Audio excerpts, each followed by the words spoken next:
로마서 15장 8절로 13절 말씀 같이 읽겠습니다. 내가 말하노니 그리스도께서 하나님의 진실하심을 위하여 할례의 추종자가 되셨으니 이는 조상들에게 주신 약속들을 견고하게 하시고 이방인들도 그 긍휼하심으로 말미암아 하나님께 영광을 돌리게 하려 하심이라. 기록된 바 그러므로 내가 열방 중에서 주께 감사하고 주의 이름을 찬송하리로다 함과 같으니라. 또 이르되 열방들아 주의 백성들과 함께 즐거워하라 하였으며 또 모든 열방들아 주를 찬양하며 모든 백성들아 그를 찬송하라 하였으며 또 이사야가 이르되 이새의 뿌리 곧 열방을 다스리기 위하여 일어나시는 이가 있으리니 열방이 그에게 소망을 두리라 하였느니라. 소망의 하나님이 모든 기쁨과 평강을 믿음 안에서 너희에게 충만하게 하사 성령으로 능력으로 소망이 넘치게 하시기를 원하노라. 아멘. 긍휼하심을 인하여, 긍휼하심으로 말미암아 이런 제목으로 함께 은혜를 나눕니다. 하나님은 한 교회라고 하는 이 공동체 안에 각양의 사람들을 있게 하십니다. 강한 자도 약한 자도 부족한 자도 넘치는 자도. 그런데 교회 입장에서 보면 강한 자만 있는 게 좋겠죠. 지혜로운 자만 있는 게 좋겠죠. 능력 있는 자만 있으면 좋겠죠. 그러나 하나님께서는 강한 자와 약한 자를 통해서 하나님께서 영광을 받으시고자 합니다. 하나님께 영광이 되는 것은 강한 믿음을 가지고 위대한 일을 하는 것이 아닙니다. 하나님의 하나님다우심이 땅에서 선택한 백성들을 통해서 증거되어질 때 하나님께 영광이 되는 것입니다. 우리가 하나님께 영광을 돌립시다. 박수치기도 하고 이 모든 영광을 하나님께 돌립니다. 우리가 입술로 그렇게 고백한다고 해서 하나님께 영광이 될까요? 우리들의 삶의 모습들이, 우리들의 증거가 바로 하나님께 영광을 돌리는 모습이 되어야 될 줄로 믿습니다. 하나님은 이 영광을 위해서 항상 일하고 계십니다. 그래서 낮은 자를 들어서 높이 세우시고 약한 자를 들어서 강한 자를 부끄럽게도 하시고 이렇게 하시는 것이 하나님의 일입니다. 따라서 믿음이 강한 자가 있다면 그는 하나님을 위해서 존재하는 것이지 결코 자신을 위해서 자신의 믿음을 과시하거나 자랑하라는 이유로 존재하지 않습니다. 하나님께서 강한 자에게 또 약한 자의 약점을 담당하라고 하시는 것은 그 약한 자의 약함을 담당함을 통해서 하나님께서 어떻게 우리의 약점을, 우리의 연약함을 담당하셨는가. 로마서 8장에 보면 하나님께서 우리가 연약할 때에, 우리가 죄인 되었을 때에, 우리가 원수 되었을 때에 우리를 사랑하셨다. 이렇게 말씀하고 있습니다. 그렇다면 우리 주변에 연약한 자가 있습니까? 정말 내 눈에 거슬리는 그런 죄인이 있습니까? 정말 죽이고 싶은 원수가 있습니까? 그들도 우리가 사랑할 때 하나님의 영광이 드러난다는 것입니다.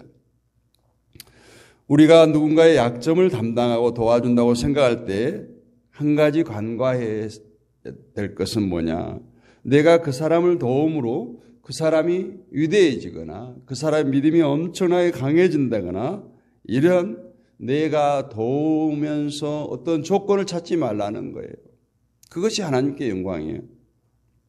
왜냐하면 예수께서 우리의 약점을, 우리의 허물을, 우리의 죄를 담당하셨을 때 우리를 조금 도와주거나 피를 흘려주면 우리가 나약한 모습에서 벗어나서 믿음이 강한 자로 스스로 살아갈 수 있는 자로 기대를 하지 않았어요. 그런 조건을 전혀 생각지 않으시고 우리를 위해서 십자가를 지셨다는 얘기입니다. 예수께서 우리의 약점을 담당한 것은 단지 너희들이 나의 이 순종의 모습을 보고 하나님께 순종하라 하는 거예요. 내가 제자들의 발을 씻기시는 걸 보고 너희도 약한 자들의 발을 씻기라, 섬기라 하는 모습입니다. 하나님의 사랑과 자비하심을 그대로 보여주신 것이었어요.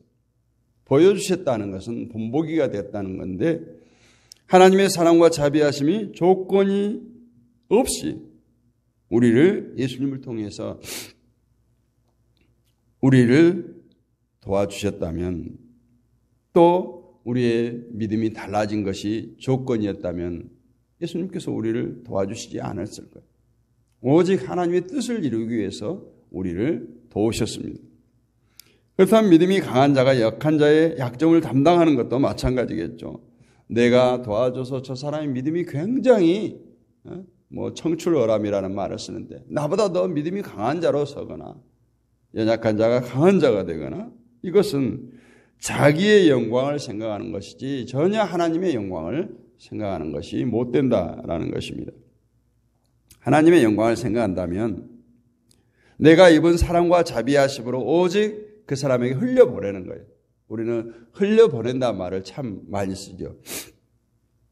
선한 영향에 흘려보낸다. 어떤 재물을 흘려보낸다. 그 말은 뭐예요?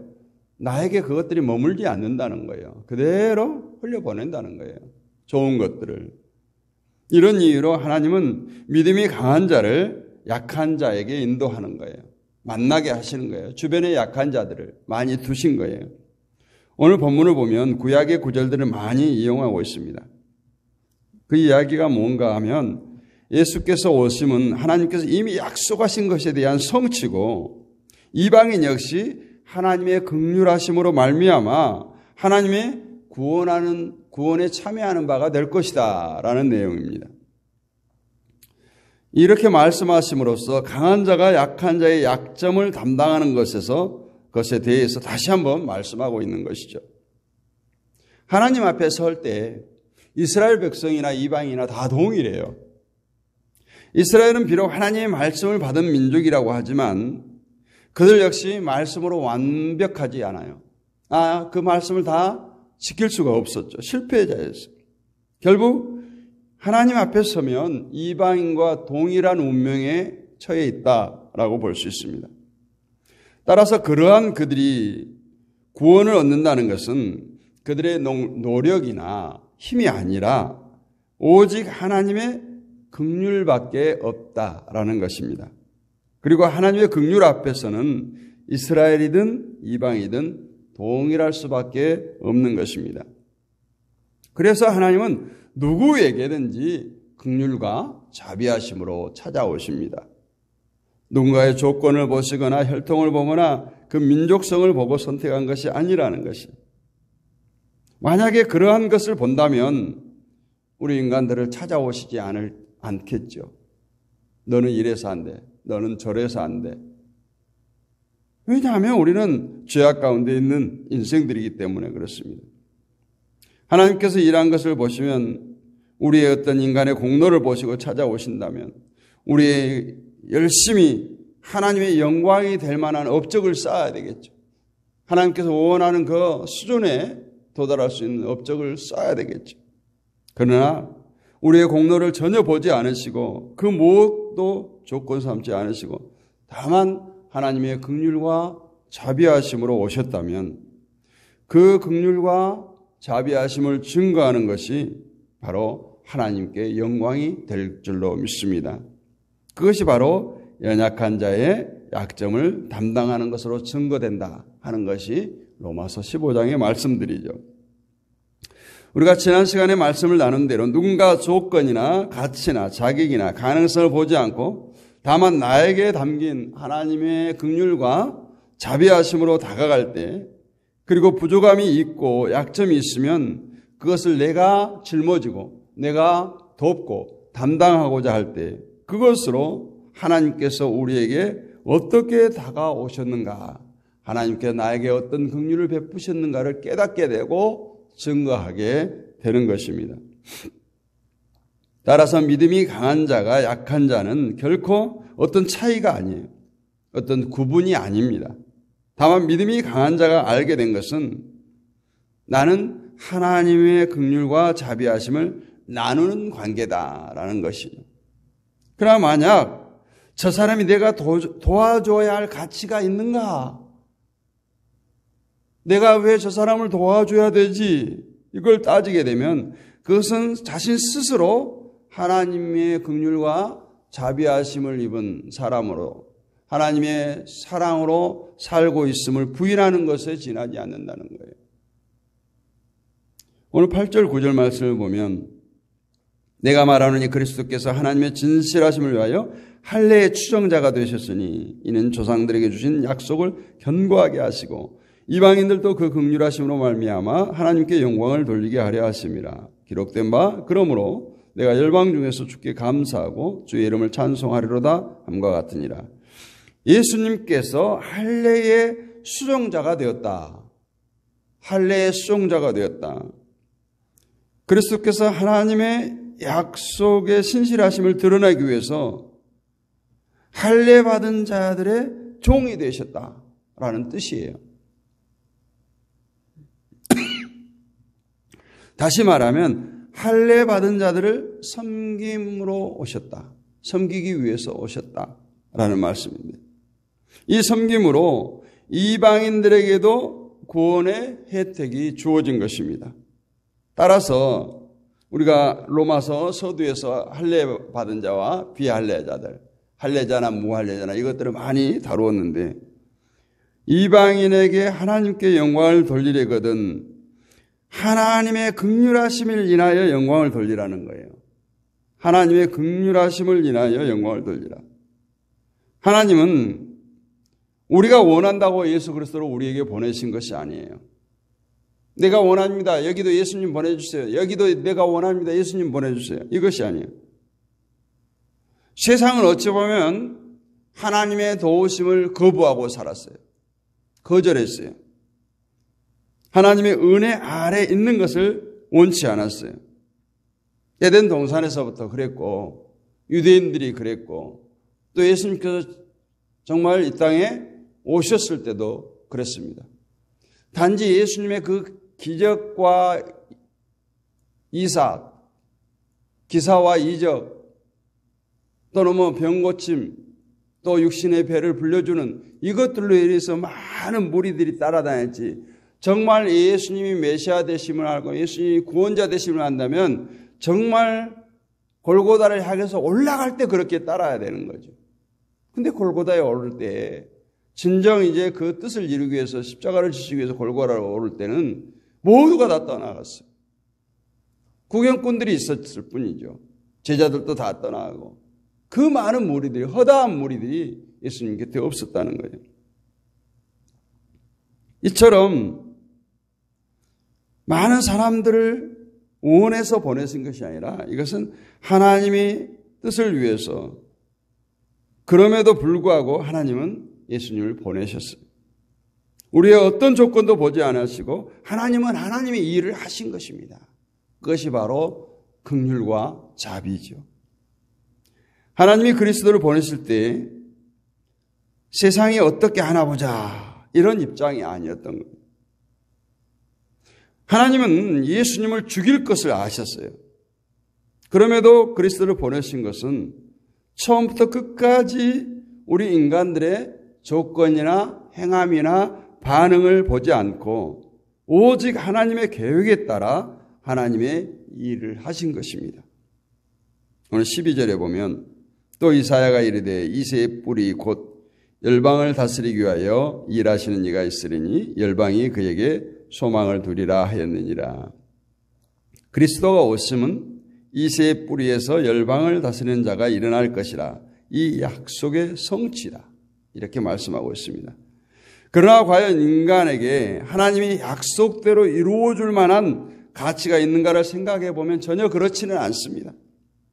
이스라엘이 과연 그 하나님의 약속을 바라보면서 그 약속을 믿고 기다리고 살았습니까? 이스라엘의 삶은 약속과 전혀 별개의 삶을 살았어요. 그럼에도 불구하고 사람들의 행위와 상관없이 하나님의 약속은 성취되어진다는 거예요. 이것이 바로 하나님의 긍휼이에요. 이 긍휼에 의해서 이방인들까지 구원의 혜택을 입게 된 것입니다. 그러므로 누구든 하나님께 영광을 돌리려거든 하나님의 긍휼과 자비하심을 아는 그 마음으로 살아가라 하는 것입니다. 연약한 자가 보이고 그의 짐을 내가 지고자 할 때 우리에게 있어야 할 것은 나의 어떤 힘이 아니에요. 나의 능력이 아니에요. 오직 나에게 있는 하나님의 마음, 긍휼의 마음으로 대신 짐을 지라는 거예요. 우리의 생각이나 우리의 기준을 가지고 그 일을 행함으로 나에게 돌아올 어떤 가치나 그것을 기대하고 하지 말라는 거예요. 그래서 우리는 누구에게든지 하나님 마음으로 대하면 되는 거예요. 불쌍한 자가 있거든, 연약한 자가 있거든, 강한 자가 있거든. 세상은 뭡니까? 강한 자에게 고개 숙이고 약한 자를 짓밟는 게 세상의 이치지만 우리는 동일하게 하나님의 마음으로 그들을 대하라는 거예요. 내가 사랑하는 사람, 내가 좋아하는 사람이 제3자를 통해서 소문을 들어보니까 나를 미워한다, 나를 비방한다, 다른 사람에게 나 흉을 본다 이렇게 했을 때 우리 마음은 어때요? 내가 사랑했던 그 마음이 싹 닫히는 거예요. 미워하게 되죠. 이렇게 우리 마음이 흔들린다면 결국 그것은 내 마음을 가지고 대하려는 것이 지나지 않는 하나님의 마음, 하나님의 긍휼을 가지고 대하지 않았다는 거예요. 때문에 하나님의 마음으로만 대한다는 것만큼 어려운 것은 없습니다. 그러나 우리 자신들에게 주어진 하나님의 긍휼이 어떤 것인지를 날마다 묵상할 때 예수님께서 나를 위해서 죽으셨듯이 저 사람을 위해서도 죽으셨다는 생각을 할 때 우리는 그 사람을 정말 안을 수가 있어요. 우리가 누군가를 사랑했을 때 항상 우리 마음 한 구석에는 사랑에 대한 반응을 기다려요. 선물을 해도 저 사람은 나한테 선물을 할까? 내가 식사 한 끼를 하도 내가 저 사람에게 언제 밥을 한 끼 얻어먹을까? 이런 계산하지 말라는 거예요. 그리고 나중에 그가 자신이 베푼 사랑에 대해서 잊어버리고 나를 싫어하고 나를 미워하는 것을 발견할 때조차도 베풀어 준 사랑에 대해서 전혀 후회가 없어야 된다는 거예요. 억울한 생각이 들거나 내가 괜히 저 사람을 좋아했나 사랑했나 이런 후회를 하지 말라는 거예요. 우리 주님의 희생과 섬김이 사랑이 그런 것이 아니었기 때문에 우리를 사랑한 주님의 그 사랑이 희생이 그 섬김이 우리가 잘못한다고 해서 주님이 거두어 가십니까? 그렇지 않잖아요. 사랑하는 백성의 죄를 위해서 죽어가는데도 불구하고 모든 사람이 주님의 죽음에 대해서 전혀 고마워하지 않아요. 오히려 배반할 때 주님이 사랑하겠습니까? 거두겠습니까?